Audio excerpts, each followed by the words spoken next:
Ia tarte bat hartuko dugu baten batek galderarik baldin badu egiteko edo txatetik baten bate sartu baldin bada, ez dakit lehenik hemen aretoan norbait baden, han atzean, Maria, mesedez. Ez du zertan galdera izan behar, Ez, galdera diruzkina.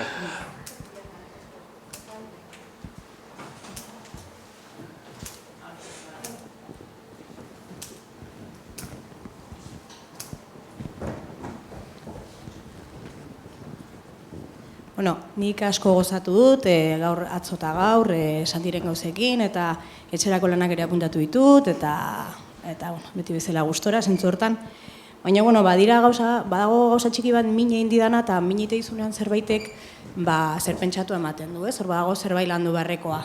Eta izan da Barakaldoren aipamena, hainbat aldiz hemen plazaratu dena, ez? Eta, bueltaka ibili naiz horrekin D-eredua ere existitzen da, Barakaldon. Eskerrak ez duzuela gurein aipatu, porque bestela ez dakizare ingo nuen, zutitu ingo nintzen, seguramente. Baina, D-eredua existitzen dara Barakaldon, eta D-ereduaren, esango nuke gehiago, erdia edo periferikoa izango da seguruenik.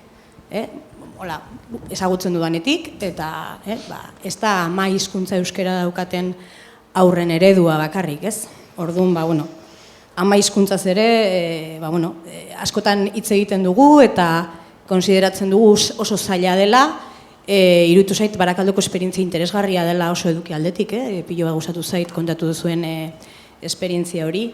Baina, igual, utzi beharko genioke termino hori erabiltzeari ere, nire ama hizkuntza ez baita euskera, eta ez dugu ningú konplejuri zentzu hortan, eta termino hori baztertzailea iruditzen zait ere, ez, gaude in vitro jaiotako euskaldunak ere, eta, horrek ere, hortik ere gauza interesgarriak sortu dira, ez? Esperientzia bat kontatu nahi nun bakarrik, eta bueltan pelota bidaliko izuet. Eta da nik Gasteizen, ikastola baten, kasualitatez nik ikasi nun ikastola publiko baten, bi lerro daude, D-eredu naturala eta D-eredu artifiziala edo eta nola ditu, in vitro edo, ez? Guraso euskalduna dituzten aurrak gela batean daude, o zeuden, orain pixkat aldatzen ari da hori, eta besteak, la mutxedumbre, beste gela batean zeuden, ezta?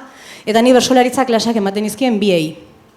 Eta, gauza asko hausnartu nituen horren inguruan, eta, besteak beste klase soziala ere oso banatua zeukatela, esango nuke, poder adquisitibo edo baliabide ekonomiko oso ezberdinak zeudela, de naturalekoak aberatsagoa zirela, nabarmen, 8 extraeskolar pagatu zituztela, eta aldiz besteak zirela langileen seme-alabak, etorkinak, pixkat denetarik. Baina kasualitatez askoz gehiago gozatzen nuen beste hortan, bronzean, ez? Eta zergatik, ahozkoagoa zirelako, esango nuke. De naturalean zeudenek 5 liburu irakurtzen zituzten udan, gurasoek behartuta, seguruenik, eta idatziz oso trebea ziren, oso gela ordenatua zen, oso gela disiplinatua, eta oso akademikoki ona. Baina aldi berean, ahoz eta bapatean gauzak sortzerako orduan blokeatu egiten ziren eta ez zuten disfrutatzen. Aldiz, bestea zen festa bat, bai. Eta, hortxe doa pelota hueltan. Aberezote den, esango nuke, aberezote den, galdera formulatzeko, ezote diren beste gaitasun batzuk, hizkuntza gaitasunaz aparte ere, ahozkotasunaren joko zelaian sartzen, eta ea ezote ditugun erabili behar, potentzialitate horiek, ahozkotasuna lantzeko eta periferiatik ere, erdigunera ekarpen bat egiteko. Bai, aipatu nahi, gaina Gasteizen lan egiten dudanez, Dulantzin bizi naiz, alegria Dulantzin, eta agurainetik gertu, oinez noa, aguraina. Gure fakultatean antzeko zerbait gertatzen da. Alde batetik, ni Donostian ibili naiz hemengo magisteritzan hainbat urtez, ez dakit zenbat gehiegi. Eta han, etengabe esaten digute, Gasteizen ikasleek ez dakite ondo euskera, zorrotzago jokatu behar dezue, ez dakit zer, eta nik ematea komunikazio gaitasuna lehenengo mailan. Ez dago, alde batetik, ez dago aldea hundirik, Donostiako fakultatean gertatzen denaren eta Gasteizen gertatzen denaren artean. Eta areago esango nuke, oso euskaradun onak daudela Gasteizen. Besteak beste, Goierritik, Agurainetik, leku askotatik datozelako Gasteiza, eta orduan presio hori. Zuk esan dezuna, Barakaldo, tokatu zaizu. Eta hori sentitzen da baita ere gure fakultatean. Besteak beste, gure fakultatetik irakasleak joan egiten dira. Ez dakagu, beti gaude irakasle faltan. Eta unibertsitatea lan postu txukuna da. Eta gero bestea, guk egindako analizitik, guk planteatzen dugu ahozkotasuna kultura herrikoiei lotua, eta normalean kultura herrikoietatik urruntzen den jendeak ahozkotasun pobreagoa du. Eta orduan, horregatik da garrantzitsua ulertzea zer den ahozkotasuna. Eta orduan, ahozkotasun ona daukan jendeak erresago egiten du ahozkotasuna euskeraz. Eta gainera jolasten da, gustatzen zaio jolastea, sartzen ditu euskerazko hitzak besteak, eta nahastu egiten du, mestizatu egiten du, baina gero, hortikan joaten da, zuk esaten duzun bezala, horri ematen diogu gero, txertatzen ditugu elementu batzu, eta jende hori zoragarria da. Eta orduan, ulertu behar dugu, hor dagoela klase soziala, dagoela lan kultura, daudela baita ere espektatibak, euskaldun asko, pentsatzen ari da ingelesez oso ondo jakin behar dula, posizionamendu sozialari begira, eta dirutza gastatzen du ingeles akademietan, ingelesa ematen duten irakasleek hori oso ondo ikusten dute, arrakala dagoen klase sozialaren arabera ingelesaren garapenean, eta orduan, adibidez gure fakultatean ere hola gertatzen da, jende euskalduna, maila ekonomiko altuagoa da, Gasteizko bertako unibertsitatera iritztea lortu duen jende hori baino. Eta azken egunean aurten, azken klasean aurrez aurre, gabonen aurretik, goratzen naiz ikasle batek nola esaten zuen. Zuek ez dezu ulertzen. Ne auzoa da, zuek inoiz zapalduko etzen uketen auzo bat. Arriskutsua da nire auzoa. Eta hemen ari zerate, honetaz eta besteaz eta besteaz. Eta hau, barrutik anatea zitzaion. Zuek ezakizu zer pasatzen ari da. Eta odei batean zabiltzate eztabaidatzen ari ziren eskola kontzertatua, ala eskola publikoa. Eta esaten zuen eztabaida ez da hori. Eztabaida da hor badagoela jende multzo handi bat, hau da jende asko gehala, baztertuta bizi geranak. Eta matxakatuta bizi geranak. Eta hori ulertzen ez baldin badugu, urrundu egiten gera. Eta Gasteizen eskola segregazioa, lotxagarria da, orokorrean Euskal Herrian, baino Gasteizekoa, lotxa eman beharko liguke.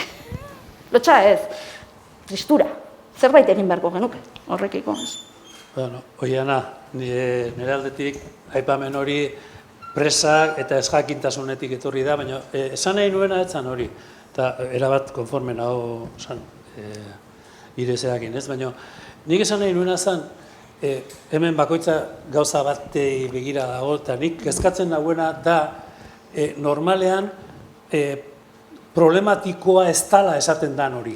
Alegia, nio naiz, 19 urtez, D ereduko ikasleak hartuz publizitate eta ikusentzunezko zerak lehioan, 20 urteko ikasleak, euskaltzaleak, 7,5-etik gorako nota, azkarrak, euskaltzaleak, jatorrak, maitagarriak dena, baina nik euskeraz emandako gauzak, persuasioa eta ematen izkien gaietan, gero urtetik urtera nabarmenago, etenetan, nik euskeraz esandakoari buruz masiaketa eta jolasa zan erderaz. Orduan, esan nahi dut, D eredua deitzen diogun horren barruan, sekulako problema daudela.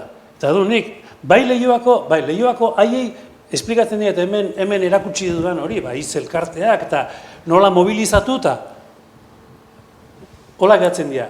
Bai, baina ze biko irakasle direnei ematen diete ikastaroa eta igual gatzen dira. Eta mundu guztiak gatzen da igual, orduan hori da, ez talako ez dira egiten. Galdera bana dauket bakoitzantzako. Igual bate balio ezake, iruentzako, Ez dut uste, ze gauze diferente jakine ditu. Ederki.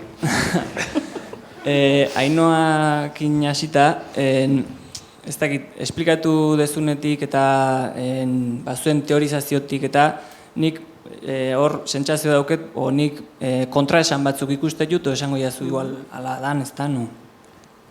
Batetik iruditzen zait, ahozkotasuna eta idatzia hola kontra jartze hortan, nik bintzat ez ditut hain kontra jarrita bizi, eta iruditzen zait, gaina pixka zerikusia dauke lehen indako galderakin, baina ni Txepetxek beak ere bere garaian teoria formulatu zuen, eta A, B edo BA tipoko hiztun osoak eta bar, eta ni euskeraz ahozkotasunetik natorrela iruditzen zait, hor teoria hortan ikusten detenetik, eta erderaz berriz sentitzen naiz akademikoki ikasi detela. Eta ni han naiz sentitzen euskeraz bezala ahoz hitz egiteko kapaz, eta bar, ez? Eta iruditzen zait ikasle askok dauzkagula alderantziz. Baina ni euskeraz ahozkotasun hortan sentitzen naizen bezala sentitzen naiz bestean, eta nik ez dut hortan kontraesanik ikusten. Eta baita ere igual beste puntua jarriko dizut, nola esplikatzen den teoria hortatik bildu izana bilagonan, oain dela urte asko, Fernando Amezketarran garaian, 3.000 lagun entzuteko garai hartan, edo jakin nahi zutelako zeintzan bersolaririk onena. Eta intzuen desafio bat, ez? Eta garai hartan ez zeon ez bersozal elkarterik, ez antolaturik, baina hoi gertatu zen. Orduan, espektakuloarena ordun ere bat zegon. Eta lehenago ere, naiz eta bersolaritza egongo zen tabernetan, sagarrotegitan edo kalean edo baserrin edo mendin, ez zaizkigu iritsi denen izenak, baina batzuenak bai, orduan kanona existitzen zen. Orduan, hor momentu batean esan dezulako, kentzen zaio kantua ateatzen da lekutik, esaten da zerran ona, eta gero berriz itzultzen da esateko zurea txarra da, ez? Bueno, nik atzo komentatu nun, kezka pixkat badaukat nik ere, ez? Zenbateraino bersolaritza holtzan egon leiken, baina beste leku batzuetan ere egon behar dula, baina bueno, nik hor, ez da, kontraesana edo ikusten dut, ez dit bintzat esplikatzen hori. Gero bestetik, Joserrai galdetu nahi nion, edo galdetu baino ez dakit galdera eredan, baina ni ados esan dituzunakin, eta premiekin eta bar, beste kontua da hori nola egiten dugun, eta iruditzen zait motivazioan bada hola hor gako garrantzitsu bat, eta galdera da ez ote lezaken hor kulturak zerbait aportatu. Atzo haitu ginen bidetik, antzerkiak, bersolaritzak edo dana dalakoak horrek sortzen ditulako beste emozio batzuk, eta adierazpide horrek berez daukalako adierazpide artistiko bat izateak berez daukaia motivazioa zuk zure burua azaldu nahi dezulako eta beste ezer gabe, ez? Pixka bat, ez dakit zure tesia eta irakurri nun, eta aho fitxak eta proposatzen ziren gero metodo bezala, baina ez dakit kontraesana da, baina bueno, nik igual kulturatik ez ote genezaken hori egin. Aroai galdetu nahi nion, ez gaina isili zaude horta. Bideon autokonfrontazioa, ez dakit nola autobeak eta nola ditu diozun, bide hortan abitzeko asmoa dugu elkartean edo bagabiltz kontu horrekin bueltaka, eta ia zenbateraino ikusi dezuen horrek mesede egin dizuela o aurrerapenik egondan irakasleen artean. Eta gero, olatzi berriz, ez dakit, itzein lezaken, no, baina. Lehen esan dezu, azkeneko ikerketan berri eman dezunen, aurrerapen batzuk egon diela 10 saio hoitan, eta jakin nahi nuke aurrerapen horiek zein izan dien, pixka zehazterik baute zen nuken. Nola zan lehenengo galdera? Ez, txantxa da. Bueno, igual, ongi iruditzen mazaik, aroaren gatik hasiko badituk, pixkat, Joserrak eta Ainoak pixkat deskansatu dezaten. Autobeak eta egia esan, nik tesia horren inguruan inun, eta idelen nintzen aztertzen irakasle batzuen berbaldiak autobeak eta horretan, egoera horretan, eta orduan komentatzen genuen bezala, irakasle bat dago ikerlari formatzaile batekin, eta egiten dutena da, berak gelan egindako saio hori ikusten dute elkarrekin, eta irakasle hori joaten da, hitzetara ekartzen eta azaltzen bideo horretan zer ikusten duen, ez? Eta nolabait bihurtzen da, bere jardun horren ikusle. Eta bere jardun horren ikusle izate horrek aukera ematen dio nolabait distantzia bat hartzeko, ez? Gu jardunean ari garenean, egiten ari garenean, hor bertan sartuta gaude zurrunbilo horretan, eta orduan ez daukagu patxadarik, ez daukagu denborarik, distantzia bat hartu eta ikusteko zer dagoen horrez. Orduan, bideoak berak ematen digu aukera gure jardun horren ikusle bihurtzeko, ezta? Eta gure jardun horren ikusle bihurtzen garen horretan, batetik baita ere denboralizazioan, hau da, bideoa saio horrek ordu bete iraun badu, gero bideoan daukazun hori ere ordu betekoa da. Orduan, oso modu xean agertzen dira minutuz minutu saio horretan gertatutakoak. Eta nolabait aukera ematen dizu, irakasleen arabera, saioen arabera oso bizipen ezberdina daude, ezta? Eta batzuentzat balio die nolabait reafirmatzeko eta egiten duten hori berrikusteko eta sendotzeko, ezta? Beste batzuei aldiz, deskubrimendu bat izaten da. Ze askotan ikasgelan bertan, gu zurrunbilo horretan gaudela, gauza asko gertatzen dira. Eta bideoak berak aukera ematen digu, ikasleak non dauden, edo gu geuk akaso momentu batzutan hitza zenbat hartzen dugun, horrelako gauza txikiez konturatzeko. Orduan, nik esango nuke badala aukera bat, pixka bat, hori, ez norberaren jardunaren inguruan esanahiak pentsamendua eraikitza, eta gero nik usten dut hor interesgarria den kontua dela ja ez norbera bakarrik ikerlari formatzailearekin, baizik eta beste kide batzuekin, ezta? Eta esperientzien truke horretan nola norberak bere egite hori hobeto ezagutu, baina baita ere besteekin bere esperientziak eta ezagutzak elkartrukatzeko aukera sortzen den. Ze hor, esaten dugu, askotan ikasgelan bertan irakasleek izugarrizko ezagutzak eta izugarrizko praktika horretan gauza asko daudela, ezta? Eta nolabait bideo horrek eta hitzetara ekartze horrek aukera ematen digu guzti hori dana azaleratzeko. Iruditzen zaigu nolabait hori badela kaxa iluna gaur egun. Badakigu hor ikasleak, irakaslea dago, baina benetan ez dakigu hor zer gertatzen denez. Eta nola irakasle batzuk lortzen duten ikasleengana iristea, naiz eta akaso bezuak oso tradizionalak izan, eta beste batzuk aldiz ez, eta orduan txikitasun horietan egoten da aldea, eta bideoak aukera ematen du pixka bat alderdi horiek ikusteko eta lanbidetik eta profesionalen artean horren inguruan eztabaidatzeko. Hoxe. Zerra. Ni labur, motivazioa, erabat ados, eta atzoko, bertsolaritza eta antzerkia eta mila gauza kantugintza ere montatu. Hoi denak ona dira, baina nik jarri dituan hirugarren geruza hori teknologia moduan, espaizaie inun ematen, adibidez bat nik ematen badiat paretak emango bigarrena. Motivazioa barnean dago, fabrikatzen dien testuak eta espresioak balio balima dute, haserrea adierazteko, barrua lasaitzeko, bestea konsolatzeko eta abar, horrek motivazio inmanente bat, pedante esateko, ez? Beste guztiak oso ondo daude, eta bertsolaritzak askotan duen zera ez da bakarrik kantu eta bertsolaritza dalako, baizik bilatzen direlako espresioak horrela direnak, ez? Badago esaera zahar bat, dena doa alperri galduta, baina eske, iruditzen zait, ez dagoela, sekretoa isilik gordetzea zer da? Ez du balio, esan zenion? Ez, pixka bakarrik esan nion.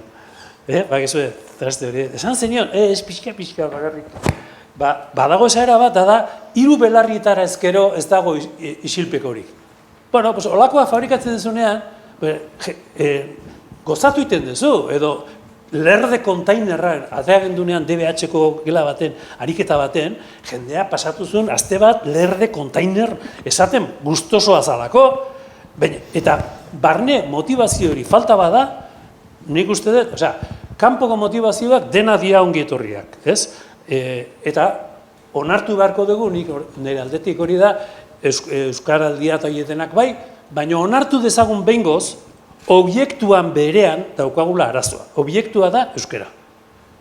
Denon artean montatu dugun euskera honek arazoak ematen dizkigu, eta horri asko hobea da esatea, Paris eta Madrid gaiztoa dira, eta erderazko komunikabide, ez, txirritak esaten zuen bezala. Erdera etzen bakarrik kapaz, euskerak lagundu dio, nik uste dut hortan nahiela. Ja, inoa.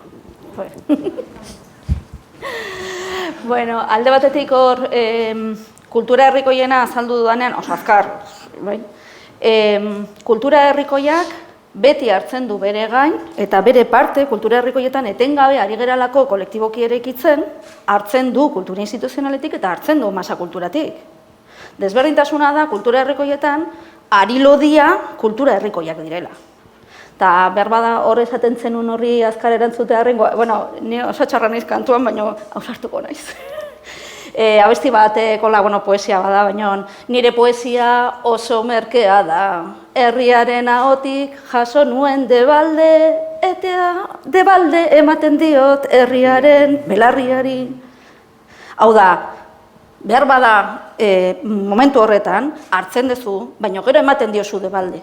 Bueltatzen diozu jendeari, ematen diozu hitza jendeari. Ez dezu montatzen kriston egitura, esateko zer dan bertsua. Itzuli egiten diozu bertsua jendearen ahoari. Eta hori da, horregatik jendea jarraitu du bertsotan.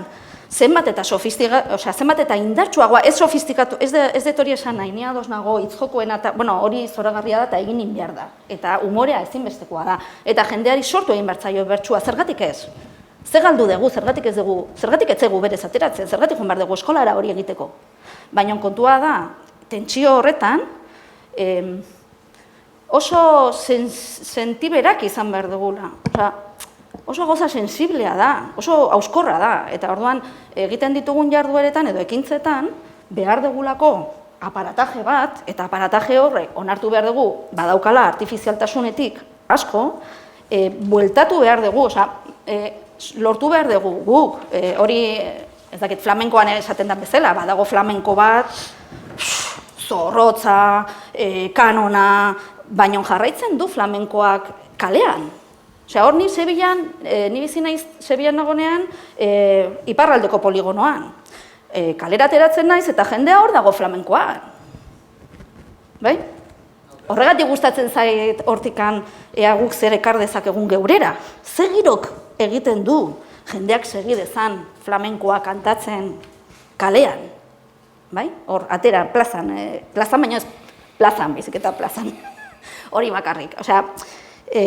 Egiturak ondo da, eskola ondo dago, bai? Eskola ez da etxaia, eskola ondo dago, egitura sendoa da, baina eskola ez da ona, eskola gure gainean jartzen bada, gure parean jartzen bada, zoragarria da eskola.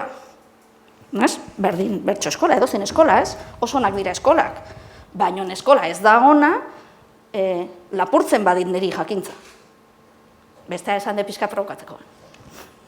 Nik gauza txiki bat, nire ez jakintasuna etortzeko, berandu iritsi nintzen euskerazko hainbat jergatara, eta orain iraletan eta iraleko irakaslei eta ematen didan gauza hauetei buruzko ikastarotan, hain naiz ikasten, eta duda badaukat, galdera bada, duda badaukat.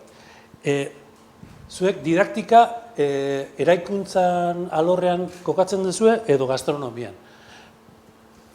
Alegia, aparatajea, andamio, zenbat aldi izan duzu, andamio, aipa. Hau ez da didaktikaz edo eraikuntzaz. Eta bestea, ataza. Ataza, si no quieres ataza, ez? Ataza imedia. Eta gero, txantilloiak niri beti irutu zait postre badala. Txantilloi honekin, ez dakit, gastronomia eta eraikuntzaren arteko zerbait positibo esategatik.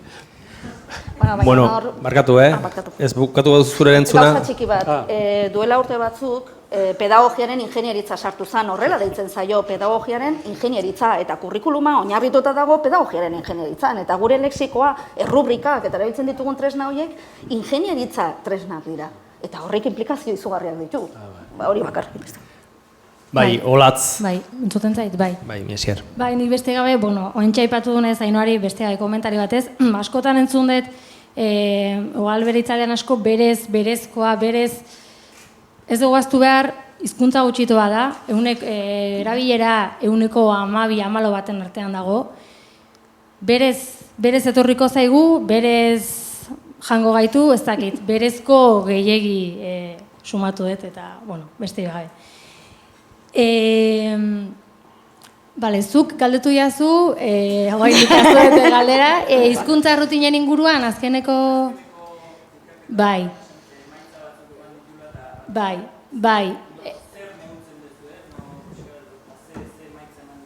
Bale, a ber, metodologia esan bezala hondik ez dago guztiz osatua, baina egin dugu froga bat ikusteko, funtziona o no funtziona, ez? Pixkatu izan hasierako froga egin genuena.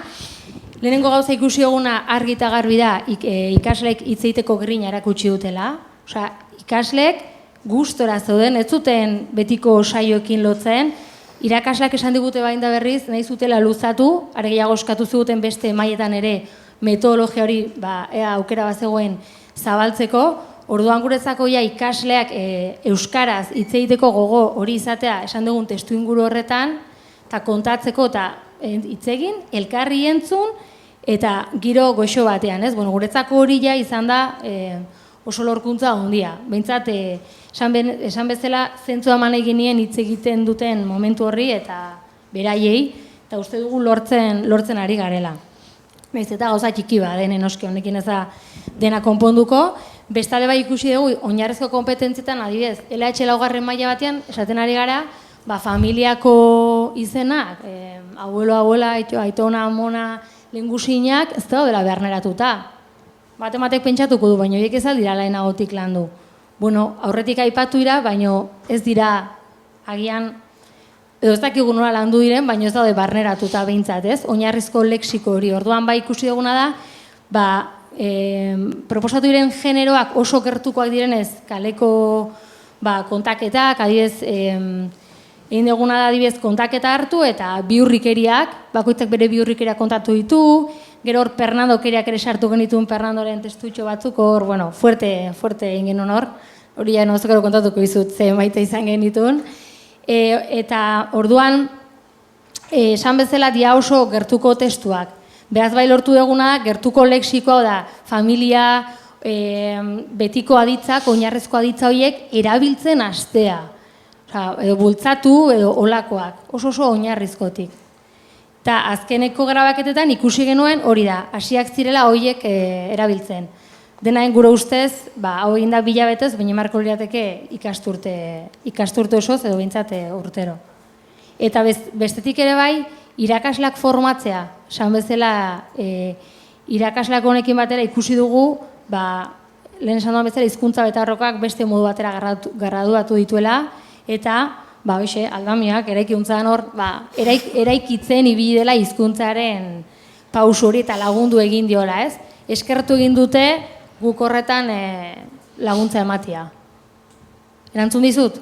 Bai, bestela bota lasai beste galdera bat, Eskerrik asko. Olatz, ez badugu txatetik sartu den galdera bat, eta horri leku egingo diogu, ze bestela, ez dugu...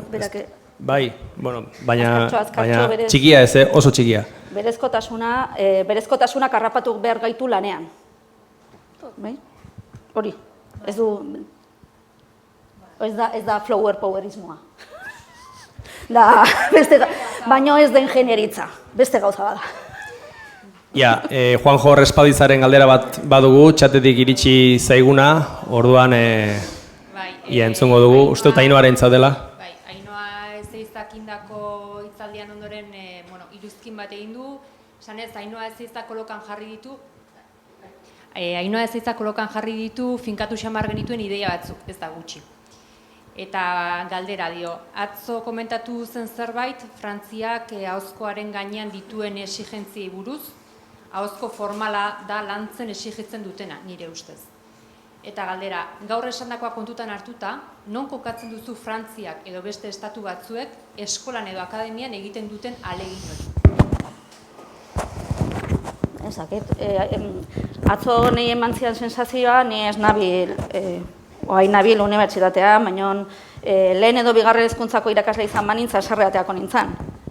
Etortzen da norbait kanpotikan, eskolatik kanpotikan sartzen da gelan, Eta berarekin dena zoragarria da, ez dulako gero kalifikazioa jartzen. Sartu eta atera egiten dalako. Eta gaina oso goza erakargarria daukalako, ez? Eta gero egunero enbartzu hor lanen, ez? Eta orduan, ezkutatu egiten da, zuke aipatu dezun, batzutan modu pribatuan egiten diren alegin asko. Eta gauza asko oso ondo egiten ari dira. Orduan, guretzat, guri ega probaren mamuak kaltea handia egin digu. Nik uste hori esan beharra ez da. Hola, nik urte asko eman ditut euskaltegian ega prestakuntzaren kontuarekin, eta azkenean ikasleak engainatu behar izaten genituen, ez da genuen bitu. Ostiraletan ega prestatuko dugu.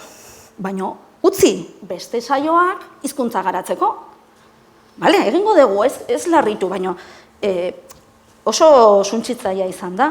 Guk egin dugu, adibidez, simulazio globala, bai, registro desberdinak lantzeko, antzerkiaren ideia, baina, antzerkia pertsonajeak simpleagoak dira ez badituzu dimentsionalizatzen. Eta orduan kurtso osoa pasatzen dugu pertsonaiei dimentsioak eranzten. Eta pertsonajeak aldatzen, gaur nina izane, baina bihar naiz Mikel.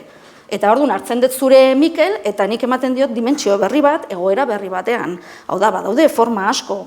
Ahozkotasun hori modu bestelako tresna edo beste gauza batzuekin egiteko. Baina, olako, eta adibidez gure ikaslea batzutan kejatzen dira, debateetan, pustarriak edo marka jartzen dizkietela parte hartu ezkero, edo debate bat gauza bada, eta lotuta dago antolaketa sistema batekin, hau hemen txandak, batzuk igual ez ditugu beste respetatzen, baina txandak adijoa, baina gero, zu jakin bertzu lagunakin zaudenian hitza hartzen. Eta euskera ziurtasunik sentitzen ez duen pertsona batek ez du hartzen hitza. Isildu egiten da. Bueno, ondo dago isiltzea kontuz, ikasi egiten da asko. Baina askotan isiltzen baldin bada, ja da isila, etiketa. Eta orduan, pertsona horrek gero zailtasunak izango ditu, eguneroko bizitzan ze zaila den txanda hartzea eta txanda uztea, zapaldu egin behar dezu hitza, edo hori dena ez da ikasten txandakako debate batean, ikasten da, isiltzen, edo nik egin dut oroimen gogoratzen galdera, baina ez da ikasten bisitasun hori. Orduan, gauza desberdinak dira, hau da, ahozkoa ondo dago, edo debateak ondo daude, ez da, gauza batek ez du besteak entzen, baina parte hori oso berezia da eta ez dijoa beste idatzizkotasunaren egiturarekin, beste egitura bada, ez da ezer pasatzen, baina hori ere, landu egin behar da. Bueno, besterik ez baduzue gehitzeko, bere hortan utziko dugu, eskerrik asko, lau izlariei.